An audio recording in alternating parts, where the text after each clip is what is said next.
Сайн байцгаана уу? Та бүхэнд энэ өдрийн мэндийг хүргэе. Өнөөдөр хүүхэд яагаад зөрүүдэлдэг вэ гэдэг талаар хамтдаа суралцъя. Хүүхэд төрсний дараах хэдэн сартаа хүний аясаар инээх үедээ инээгээд л хайр татсан хөөрхөн амьтан байна.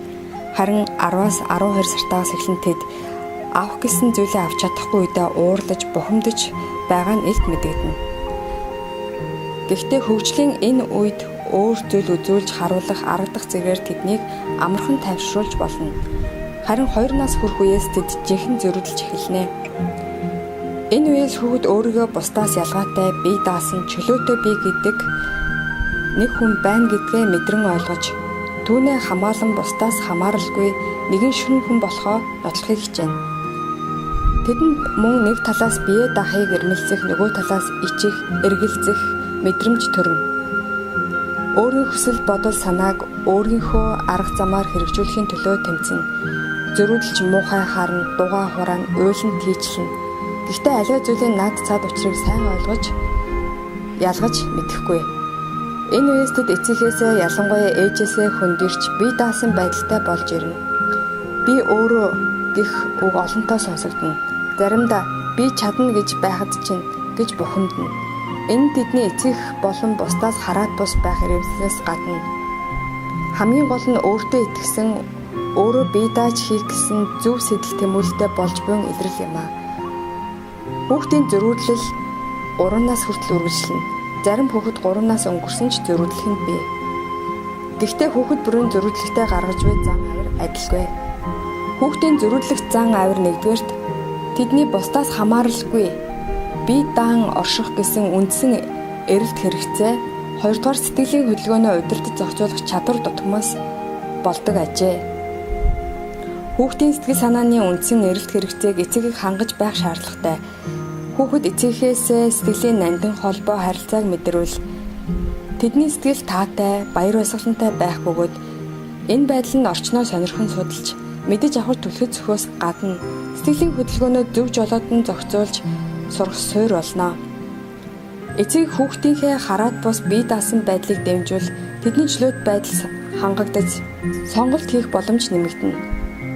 Хүүхдээ энэ бүх зан авир болон зөрүүдлэлт бол 2-4 орчим насны хүүхдэд байх ёстой хэвийн үзэгдэл гэдгийг томчууд бид хүлээн зөвшөөрөх учиртай.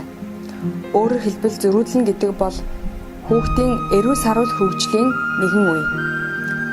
Хүүхэд зөрүүдлэх нь төвөгтэй, сайхан биш ч өөрт нь баггүй ач холбогдолтой байдаг ажээ.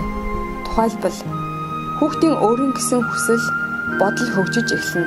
Шийдвэр гаргах, сонголт хийх чадварын их үүсвэр тавигдана.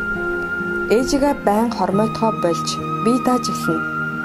Амьдралд зөрчил тэмцэлт байдаг. Түүнийг зохицуулж шийдвэрлэж болдгийг мэдэрнэ.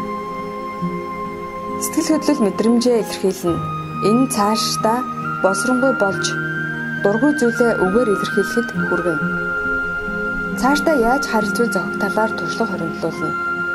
Зөрүүдлэх насны үедээ л хүүхэд цаашдын амьдралд нь хэрэг болох үз бусдад харилцах үндсэн туршлагуудыг хоримтлуулдаг. Хүүхдэд зөрүүдлвэл яах вэ? Хүүхдийн зөрүүд зан авирыг хязгаарлахыг оролдох, шийтгэл хүлээлгэх нь ямар ч үр дүнгүй.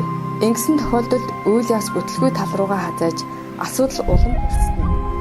Залуу эцэг их төдийгүй туршлагатай эцэг эхчүүш барьц алдах тохиолдол цөөнгүй.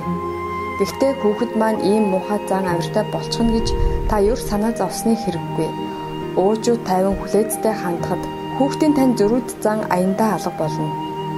Хүүхдтэй зөрүүдлэхэд та дараах аргуудаас хэрэглээд үзээрэй. Зөнд нь орхиод тайвширтал нь хүлээх, тэдэнд цаг хугацаа олгох. Бие даах гэсэн чармайлтыг нь дэмжих, бие дааж хийх оролдох, шийдэх боломжуудыг олгох. Аав ээж нь хүүхдээ ямар байхыг хүсдэг, тэр нь ямар ач холбогдолтой хүүхдтэйгээ ярилцах. Хүүхдийнхээ зөрүүд зан хөдөлгөөс урьдчилан сэргийлэх. Хүүхд маань инхээр зөрүүдлэндээ гэсэн баримжаа танд бий болсон байгаа. Хүүхэд зөрүүдлэх нь үгүй болохгүй гэсэн хоригтой байнга тулгарснаас эсэргүүцлээ илэрхийлж байгаагийн бас нэг илрэлт байдаг тул та хориглоод байгаа зүйлээ зайлшгүй эсхийг хянан үзээрэй.